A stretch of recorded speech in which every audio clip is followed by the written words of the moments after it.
Hey, what's up, Internet? It's time for Act 8 in our totem leveling series. As I mentioned in all the other videos, if you just stumbled across this one as your first video, this is definitely not like a how to level very efficiently. This is not a super fast leveling guide. This is more of a primer for new players who want a video example.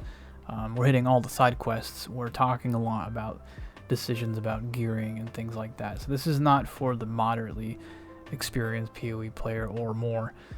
If you're a veteran, you probably aren't going to learn too much useful from this other than just a video example of how to level with totems. But where we left off, we were in great shape. Pretty much have little need of anything else. I wouldn't mind a better chest piece. Like this devout chainmail, maybe we'll take this. And we'll use our orb of binding and our chaos on it. Wish I had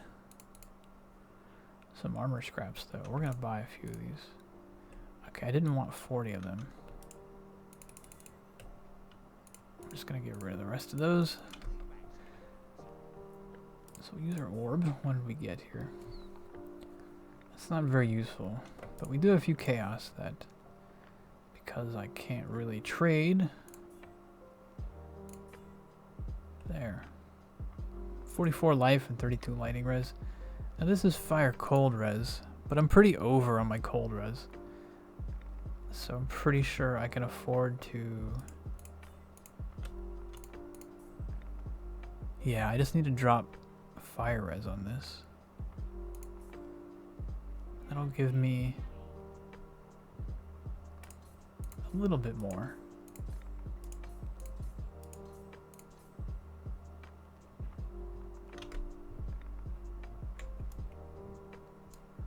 A little bit more life. Although really not much life. It'll give me some more. It'll give me some more armor though. So this is worth doing.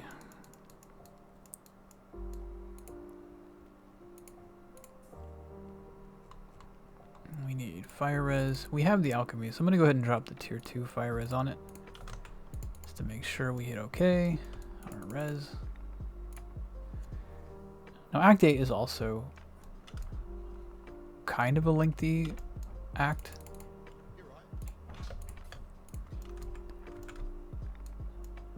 I'll probably stop here and check any wands. We got a red, blue. Unfortunately, it would take a scouring. I do have a scouring though.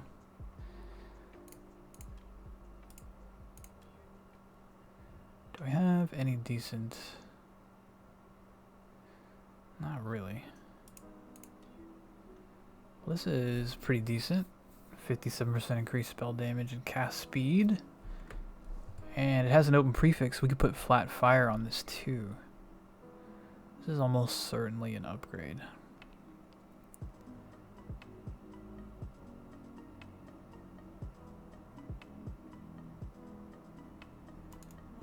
So let's go do that really quick too.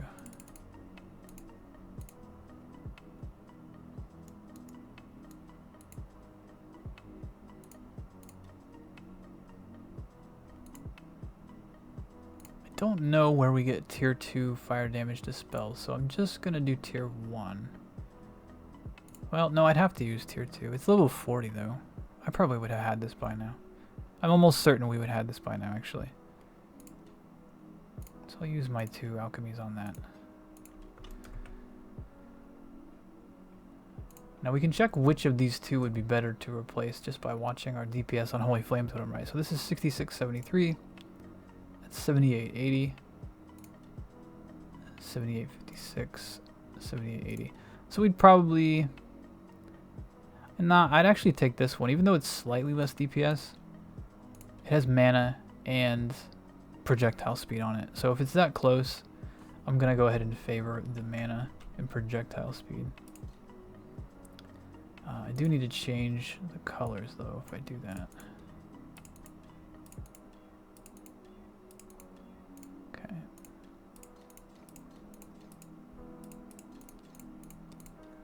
That was a pretty big upgrade, right? That was like 1200 DPS or something. Like a 20%-ish DPS upgrade. Seems a shame to sell Foible, huh? Definitely would not vendor that. Finding it very early in a league. But anyway, so we've done a couple of more upgrades. That's gonna probably carry us.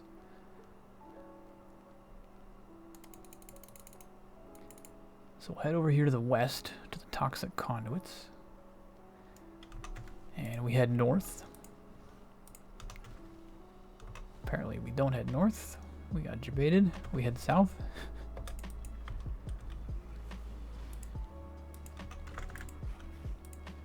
And now that we've replaced some of our flasks, you kind of want to get into the habit of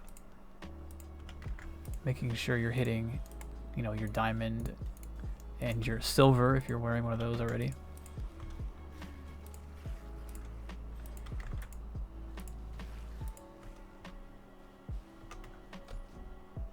Looks like we're going to be heading east on this one.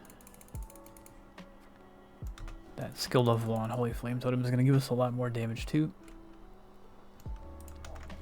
Now our first goal here is to find Doedre's little hiding spot, since all three of those people came back. We've killed Chiron, we've killed Malagaro. Doedre is the only one still hiding.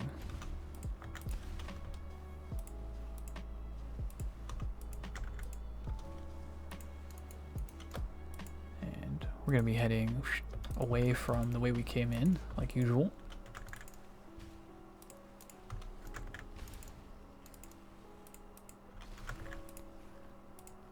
We found Doedre. I'm not even going to put down a portal. Now, the way this fight is supposed to work is that you turn the valve, and then she starts dropping a lot of like stuff on the ground. And the only way to get rid of it is to turn the valve again and make her like suck it all up. But she's not going to live that long. So I don't really care about the mechanics of this fight anymore.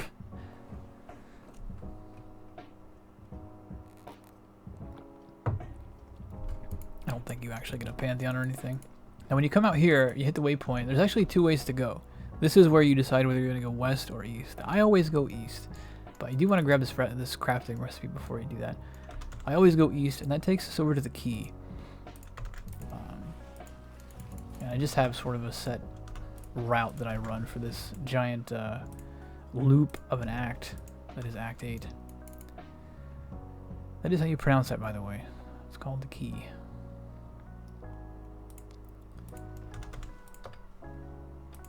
Now for this zone, we have two goals. We have one, we need to deal with Clarissa and the fact that she resurrected Tolman as a zombie, because she's a little bit off her rocker now.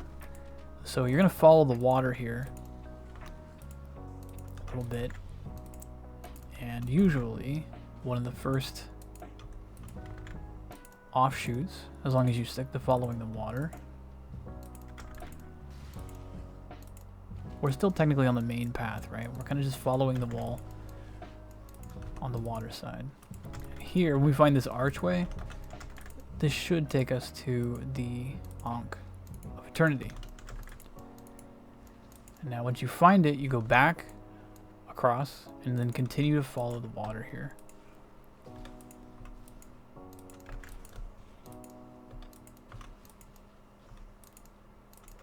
Should be the first, yeah, the first side road here. And this goes on for a ways. This should take us to the arena where Clarissa is. She's waiting for us to bring this Ankh of Eternity to her, because she thinks that it will make Tolman back into a real boy. But instead it's just going to make him a superpowered zombie.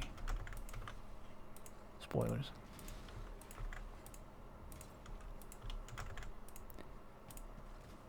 And you can tell we're pretty much cruising, right? I have no problem holding a conversation during all this, because you really don't have to think about what you're doing. You're just dropping your Holy Flame Totems as you move. You're hitting your diamond and your silver. Sometimes you add your Wave of Conviction totem. If it's like a rare or something, you can add a flame wall on top of that for your Holy Flame Totem to shoot through. But for the most part, most of the zone, you're just running around dropping individual Holy Flame Totem, and it's going to crush all this stuff. Now on this little mission, we have to kill like a couple of waves of zombies before he finishes powering up off of this thing. Which means you can just kind of sit here and let your totems do that.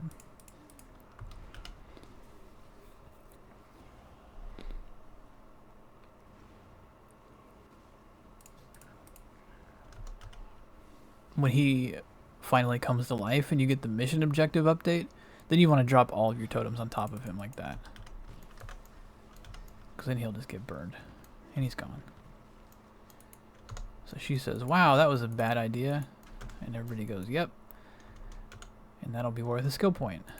So we'll keep heading over towards nimbleness here. This is where we're going to start picking up bonuses for crit multi and things. But we go to this one early because it has some movement speed on top of that. So this being our first like crit bonus in the campaign makes sense. Just for some extra movement speed. Now we're going to go back the way we came. I don't know if this is actually going to go back to where we were.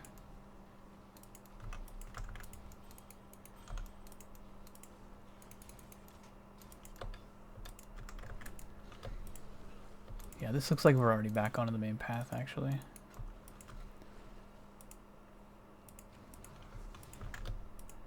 And there is the exit to the grain gate, yeah. So you'll get the waypoint right when you walk in here, and you can go back immediately and get your rewards from the quests we've already done. So we'll get 1 skill point here from Clarissa, and 2 respec points.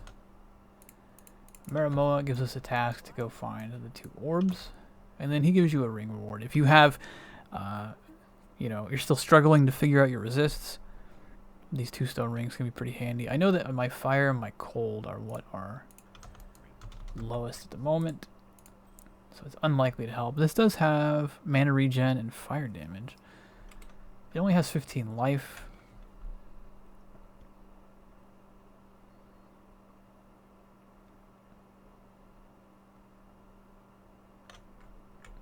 Yeah, I don't think I would use that. We'll go ahead and sell these. Once you, this is going to be around the time where you're going to start finding these 6 socket items.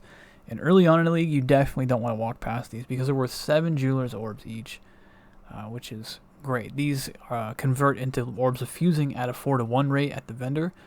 But you also just need a bunch of jeweler's orbs early on anyway to fix up your own gear. So early on in the league, you definitely don't want to be walking past those.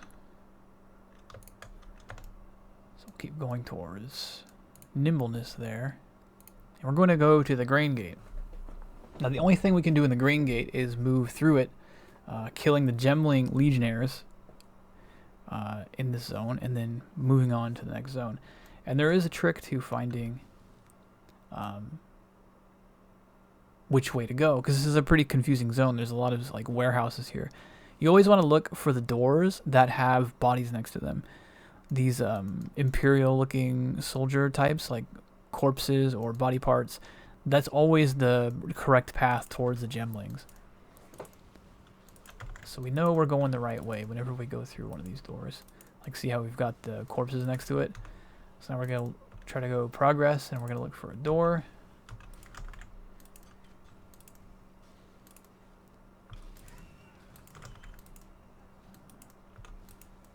There's no corpse here, so I know this is not really, I'm going to go around it maybe.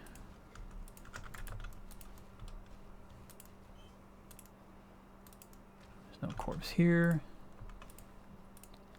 There's no corpse here.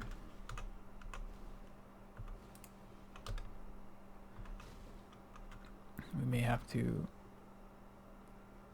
there a corpse here? No, so it's probably over.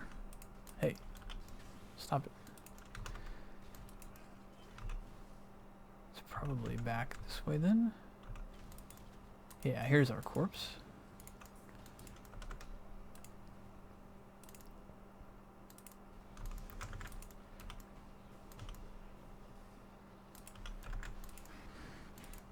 Now we're getting close to where the gemlings should be. This book icon usually means you found them. Which, the gemlings are just like a pack of super, like they have 6 links. I guess that's supposed to be like what a 6 link would actually look like. They're like some super soldiers that the people try to create. But they've gone rogue basically and don't answer to anybody anymore. But they're dead. And now, so we've got another corpse by this door, so we know this goes to in the right direction. And then this big archway means you found the exit.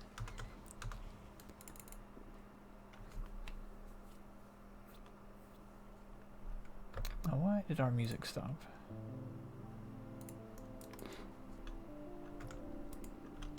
There we go. Now, there's nothing going on in the Imperial Fields. If you if you really feel like it, you can technically farm this zone for Reign of Chaos cards really early, but it's a super waste of time, and I would not recommend anybody do that. Just grab the waypoint here. This is actually another one of the few cases where you can't follow the road. The road tries to go east, and then it runs into like a dead end. You're actually always going on this road to the northwest. And then this road sort of hits a dead end too, and you just keep going in the same direction the road was going. Always to the north.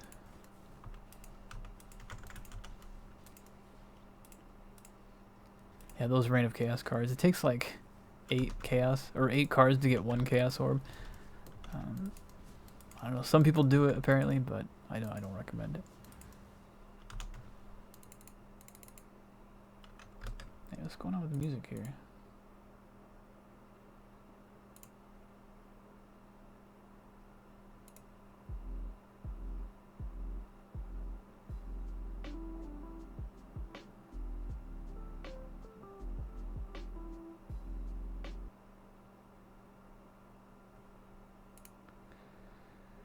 Alright, Spotify, what's the deal?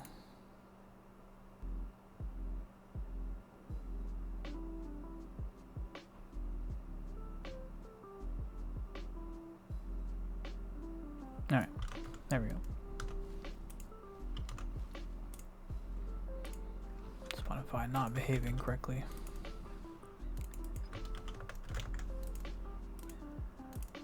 Sure, we'll hit a delirium, why not?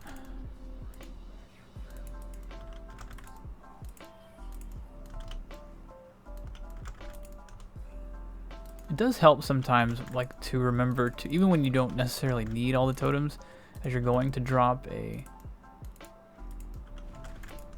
set of Wave of Conviction totems, just because it gives you the +2 totems, right? So, since you're getting a damage bonus from having more totems out and more life regen and stuff, it can make your life easier. Like, even if you leave them a room behind, right, they're still granting you those bonuses. It's not like you have to be a certain distance from them. As long as these icons are up here, they're active. And it does look like we walked past our waypoint. I was getting a little bit distracted by delirium here.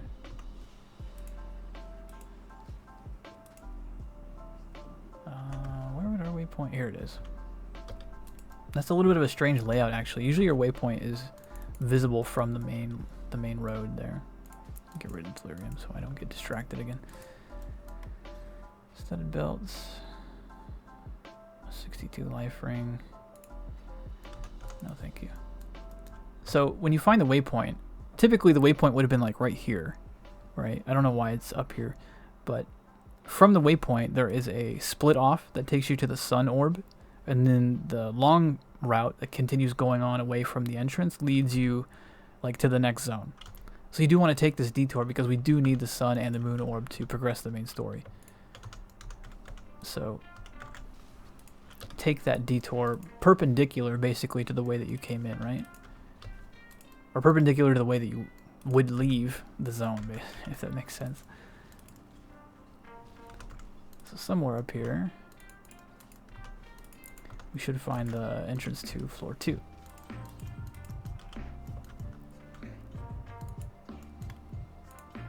I'm probably going to stop leveling up clarity just because I don't need any more mana regen. It's pretty relevant now. We're getting so much from our current level of clarity and our level of mana and our ascendancy that the flat mana of clarity is not doing tons for us anymore. Like, even if I sit here and spam totems, right, I can't really lose mana at this point.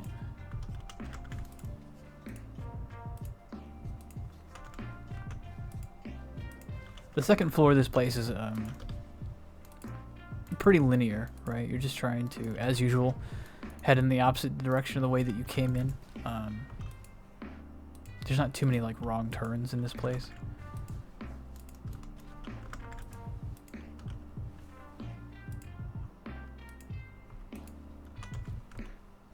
Doesn't mean you can't get lost. So if you're as bad at the layouts as I am, like, you can still definitely get lost.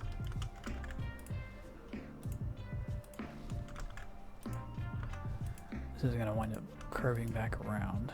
Yeah. No waypoint or anything, just a portal, and you don't need to play that safe here. Just set up your totems, curse him, put the flame wall down, and don't stand in any of the stuff. He'll fall over. There is a crafting recipe in both this one and the Moon Orb boss. So don't forget that, and don't forget to grab the Sun Orb on your way out. Unfortunately, you do have to carry these around. Miramo like won't take them from you as you get them, kind of like how Diala will. But you do want to head back to town and waypoint back, because we are going to continue on. We could stop and get the other, like, I think it's a skill point for killing the gemlings at the Green Gate for Maramoa, if I'm not mistaken. Yeah. We can go ahead and turn that in. Get our second skill point. Get some more cast speed.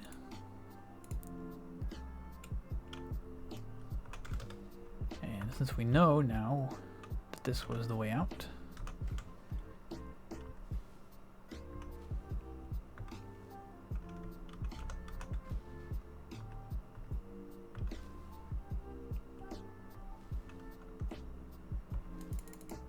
us to the Solaris Concourse, which is just like a, I don't know, like a filler zone with a waypoint. There's almost no reason for this zone to exist.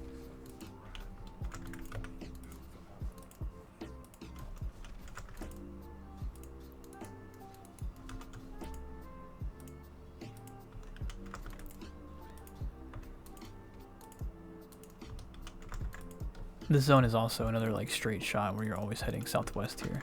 There's never like a different direction. The layout can be shaped a little bit different maybe, but you're always going in the same general direction here.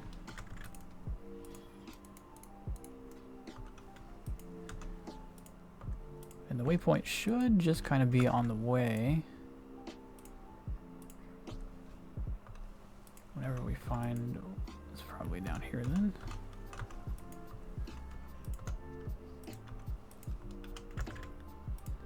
There's our waypoint.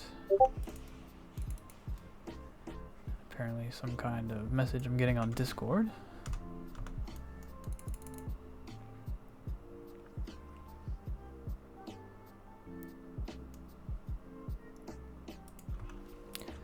Now this layout is always the same. Nothing about the bridge changes.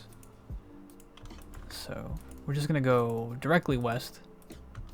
There's a Divine Life Flask. We're going to grab this, because we would like to switch our Life Flasks here pretty soon. And I want to roll one so that I can force staunching onto it at the Beast Crafting Station. And that flask. Divine Flasks are fine for the rest of the game. But we'll kill everything on the way here.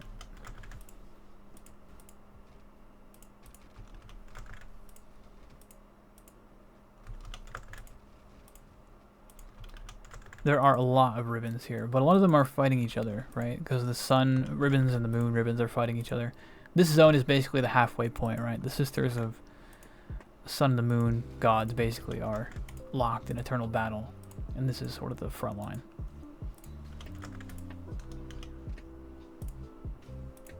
So a lot of these people are fighting each other until you get like more onto one side, right? So now all the blue guys have killed everybody on this side, so they'll fight you.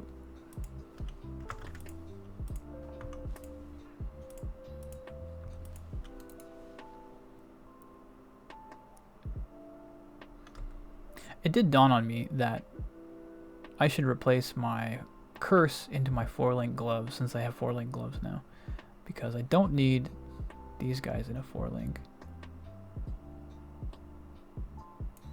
Actually, I'm gonna do that right now before I forget. So we need that.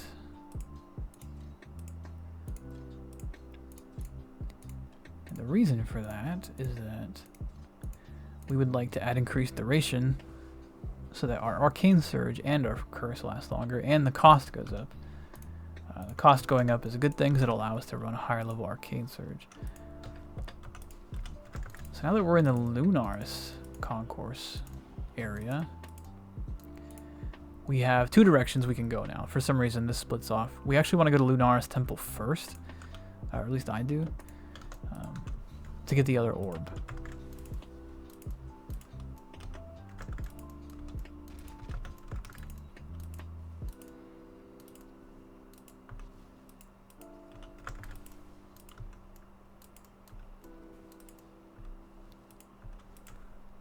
Now, there's a new guy who took the place of where General Gravitius was, but he doesn't have anything interesting to say. So, forget that guy.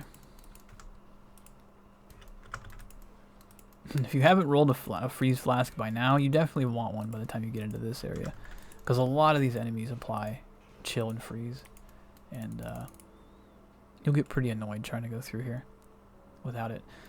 The nice thing about Lunaris Temple is that there isn't like a second exit to this zone. There's just a second floor.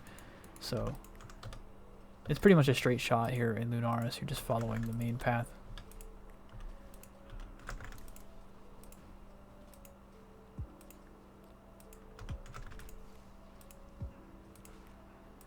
And you'll probably recognize this layout because this is the layout where, like right here, Cole would have been as we were heading towards Piety in Act 3.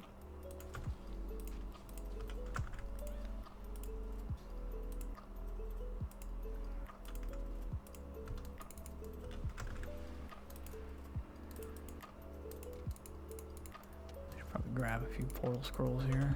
Hey, freezing pulse.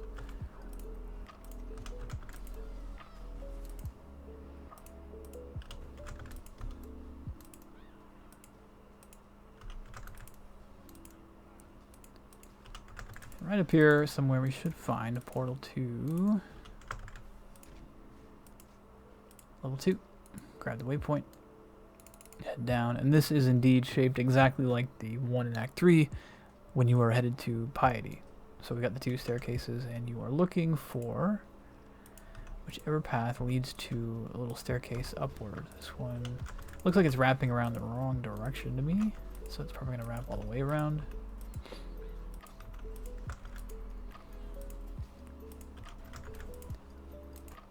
This is probably the right direction then. Is it east though? Yeah, it looks like we're going this way. Once you find that staircase upwards, it like gives you a higher level. That's usually the general direction you're going to be going for the rest of this zone. Like, so we're probably heading up to the northeast here, like north or northeast.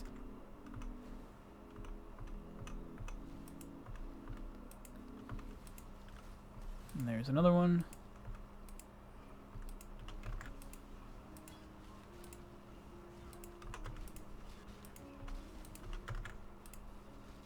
And again, I'm not really going to stop and stare at most of these guys. We can just drop totems and run past most of them and they'll still die.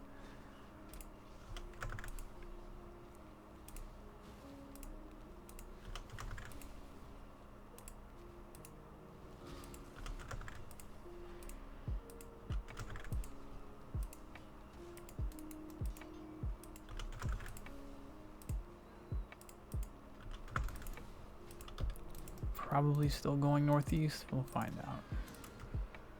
Yeah, there's the doors. So we should have a little set of things to walk around, and then another set of door here. And then we should be at the portal, just like where Piety was.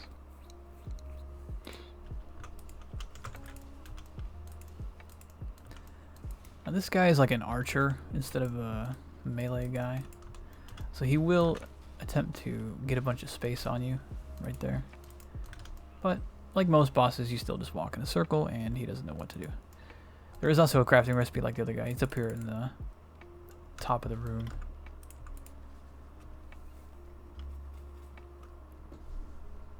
Now I picked up a wand. That is terrible. And this is a blank flask. That's pretty good. I do have some glass blurs, so I'm going to go ahead and use it on those. Do have transmute. Saturated is increased but reduced recovery. I don't really want reduced recovery. but it wouldn't really matter. Doesn't matter. So we have a couple of quests left here. I'm gonna get rid of that. I'm gonna get rid of these.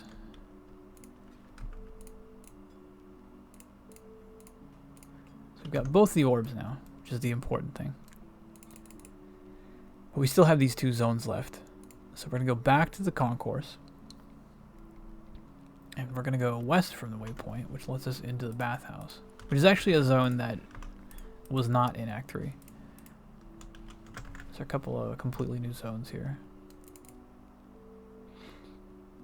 Now most of what we're going to be doing here is in the bathhouse.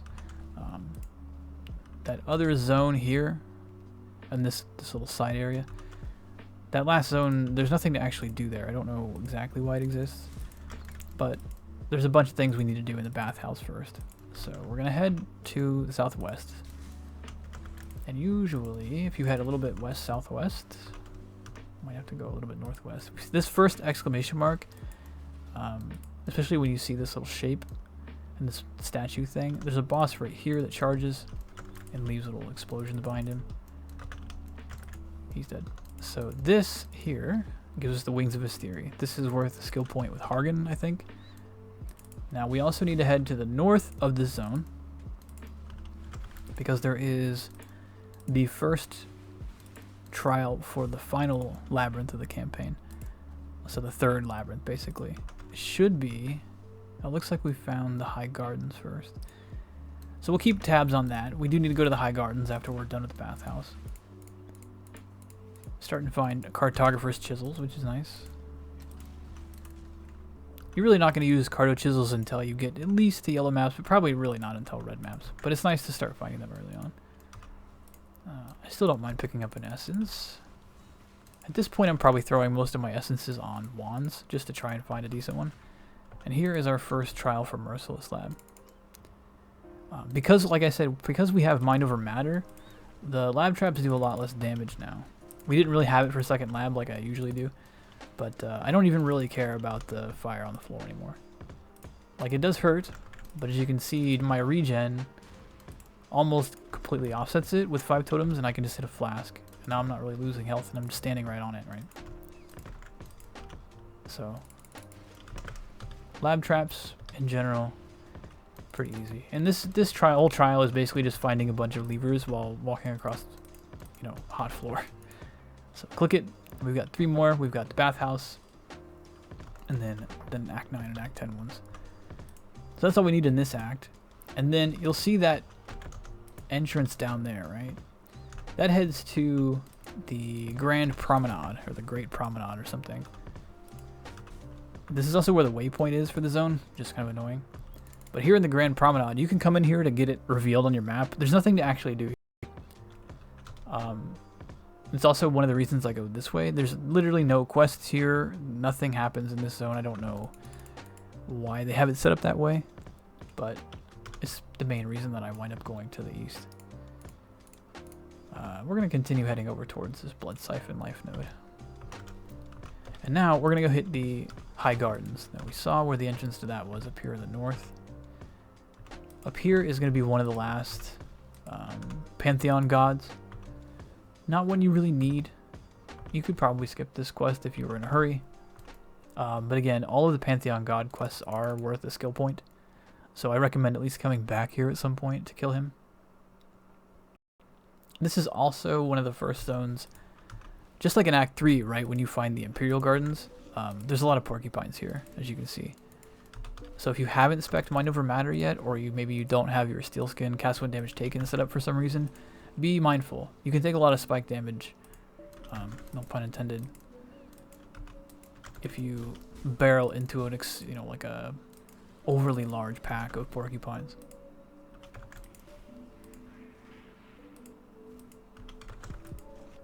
But because we do have Mind Over Matter and we actually have okay gear, we don't care too much about porcupines. They will hit us, but not hard enough to care. This could be like famous last words, I guess, but I think we'll be okay.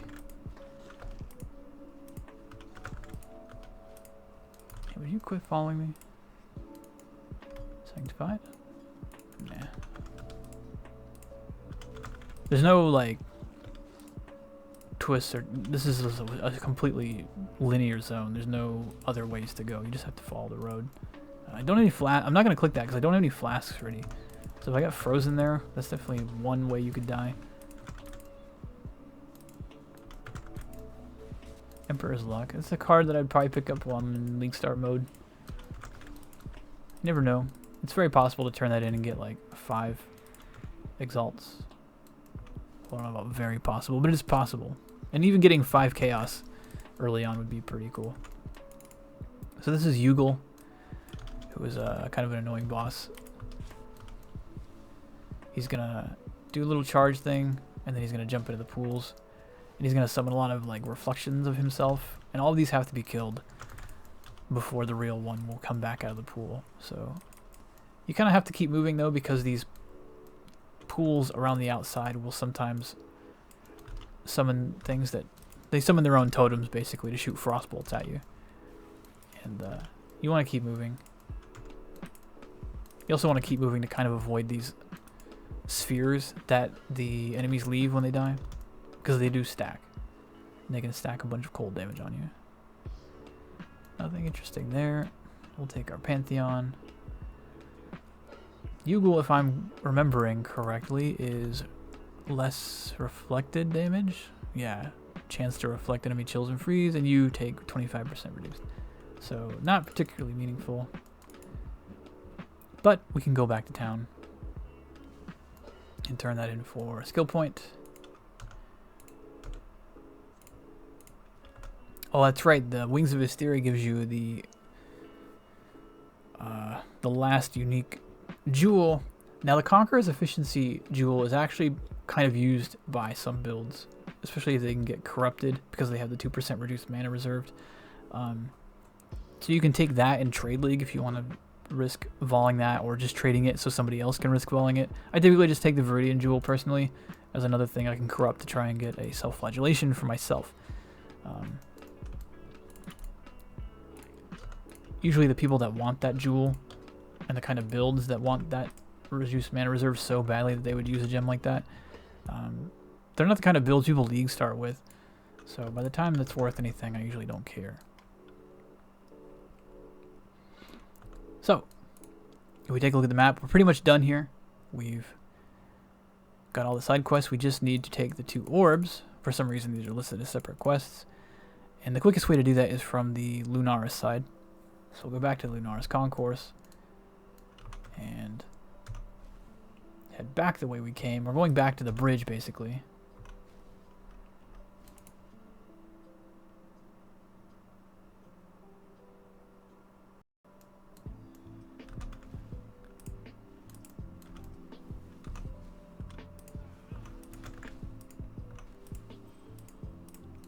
And you do want to remember to pop your flammability, right? I actually do need to remember to go get the increased duration gem for that 4-link now that I have it. But you do want to hit it regularly to make sure that you're getting your Arcane Surge refreshed. Arcane Surge is actually really strong. You don't want to have that down for extended periods of time. So you can pop Portal here if you want. This is the Act boss, the 2 sisters. Like I said before, we do a lot of damage as far as campaign standards go. So as soon as they see that we're here, they start fighting us. And you'll see that they don't last very long. So like most bosses, you just kind of like put your totems down and run in a circle, make sure they're cursed. And they're gonna die. They have some AoE attacks they might get you with, but we're tanky enough that it's not too big of a deal. This is the 3rd major Pantheon, but it's technically the 3rd and the 4th, because you get one for each of the sisters. They do different things, right? So Lunaris gives you physical damage reduction for nearby enemies and movement speed for nearby enemies, whereas she gives you physical damage reduction when there's only one enemy and less damage from area. So this is like more of a mapping, and this is more of a bossing kind of thing. This also has like when you can upgrade these later. This one is more about mapping because of the avoid projectile stuff, right? You always avoid projectiles if they chain. So whenever you have map modifiers that say that the projectiles can chain, that would be kind of handy. The problem is we sort of are tied to that Brine King one because we don't have any other stun protection. So for us, it's kind of like whatever. Now we've done, we just got to get to the next town for Act 9. So we're just gonna, you probably remember this from Act 4, but now it's full of blood. And it's very spooky. I guess. There isn't a boss here this time. Like before, there was a big bird that tried to squish you. But now it's just like a straight shot. A lot of people will sit and farm the blood aqueducts, especially in hardcore. There's so many enemies here and it's such a linear zone. This is typically a pretty good place to farm. Made better by the fact that this is also one of the zones that drops the Tabula Rasa div card. So some, especially on hardcore, it can be pretty worth sitting here and farming blood aqueducts over and over. I don't do it. I don't even use Tabula usually. Tabula for me is just a nice early game item because it's worth a lot at Link Start. So I like finding it because I can sell it and it'll get me into a Soul Mantle and a Kikuzaru setup much faster. Which is a lot better than having a Tabula Rasa.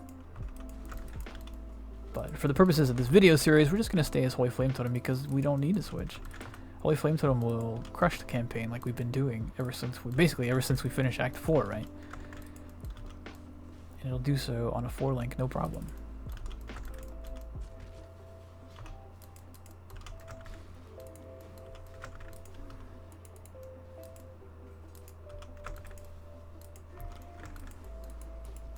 I do wish they had put the bird back in this zone to have a mini boss there. But anyway, once you start seeing the bamboo stuff, you are in Highgate. And that will wrap up Act 8 and put us pretty close to the end. Unfortunately, Diala is not waiting here. Well, she is technically waiting here for us, but she's not going to be a quest giver anytime soon, unfortunately. But yeah. We completed Act 8.